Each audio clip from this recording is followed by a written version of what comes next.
സംസ്ഥാനത്ത് മിൽമ പാലിന്റെ വില കൂടും. ലിറ്ററിന് 4 രൂപ കൂടുമെന്നാണ് സൂചന. വില വർധനവിന് സർക്കാർ അനുമതി നൽകിയിട്ടുണ്ട്. പാൽ വില വർദ്ധിപ്പിക്കണമെന്നാവശ്യപ്പെട്ട് മിൽമ സർക്കാരിന് നൽകിയ കത്തിലാണ് അനുകൂല തീരുമാനം.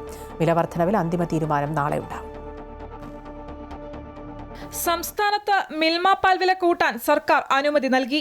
ലിറ്ററിന് 4 രൂപ വരെ വർദ്ധിച്ചേക്കും. പാൽവില വർദ്ധിപ്പിക്കണമെന്നാവശ്യപ്പെട്ട് മിൽമ സർക്കാരിന് നേരത്തെ കത്ത് നൽകിയിരുന്നു. ലിറ്ററിന് 4 മുതൽ 6 രൂപ വരെ വർദ്ധിപ്പിക്കണമെന്നായിരുന്നു മിൽമയുടെ ശുപാർശ. നാളത്തെ മിൽമ ഡയറക്ടർ ബോർഡ് അംഗങ്ങളുടെ യോഗത്തിൽ അന്തിമ തീരുമാനമുണ്ടാകും.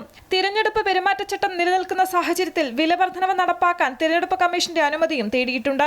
ഹൈക്കോടതി മിൽമയ്ക്ക് നേരിട്ട് പാൽവില കൂട്ടാനുള്ള അധികാരമുണ്ടെന്ന് ഉത്തരവിട്ടിരുന്നെങ്കിലും സർക്കാരിന്റെ അനുമതിയോടെ മാത്രമേ പാൽവില വർധന നടപ്പാക്കാനാവൂ എന്ന നിലപാട് മിൽമ ചെയർമാൻ KS മണി വ്യക്തമാക്കിയിരുന്നു. 6 മാസം മുൻപ് തന്നെ പാൽവില വർദ്ധിപ്പിക്കാൻ ബോർഡ് തീരുമാനമെടുത്തിരുന്നു.